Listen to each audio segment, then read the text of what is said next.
এই যে দোলনার মধ্যে দোলনা খাইতেছো, কেমন ফিলিংস তোমার?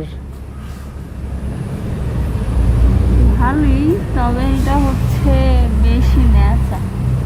আর একটু উঁচা হইলে তারপরে এদিক সে থেকে ওই দিক যাওয়া যাইতো, তখন একটু বেশি ভালো লাগতো। বা তুমি যদি পিছনে দাঁড়ায় দাঁড়ায় হচ্ছে ধাক্কা দিতা, তাহলে হচ্ছে আর একটু ভালো লাগতো। ও, আমি যেটার মধ্যে বসে রয়েছি তোমার ভালো লাগতেছে না, বুঝছি। আমার কেমন খাটাই বা খালি, এটাই তোমার কাজ। তোমার ওজনে এটা একটু বেশি ভারী হয়ে গেছে, তাই আমি নিজে নিজে ধুলতেই গেলে হয়েছে একটু আস্তে আস্তে ধুলতে। আমার এত বড় অপমান করলা তুমি। আর এখানে আরেকটা প্রবলেম, এখানে হচ্ছে মশা। মশা নিচে গাছপালা বেশি, এই যে এত গাছপালার মধ্যে মশা থাকাটাই তো স্বাভাবিক, ঠিক না? তুমি মশা কিভাবে, মানে মশা থাকবে না এটা কিভাবে তুমি আশা করো এখানে?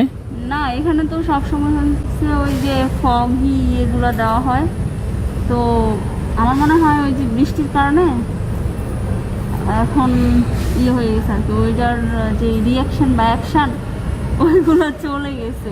কারণ এরা তো একটা নির্দিষ্ট টাইম পরে পরে দেয়, মনে হয় 3 দিন বা 4 দিন পরে পরে হচ্ছে ওই যে করে চারদিকে, ওগুলো কি বলে, ফগি। যাই হোক, মশার দোয়া।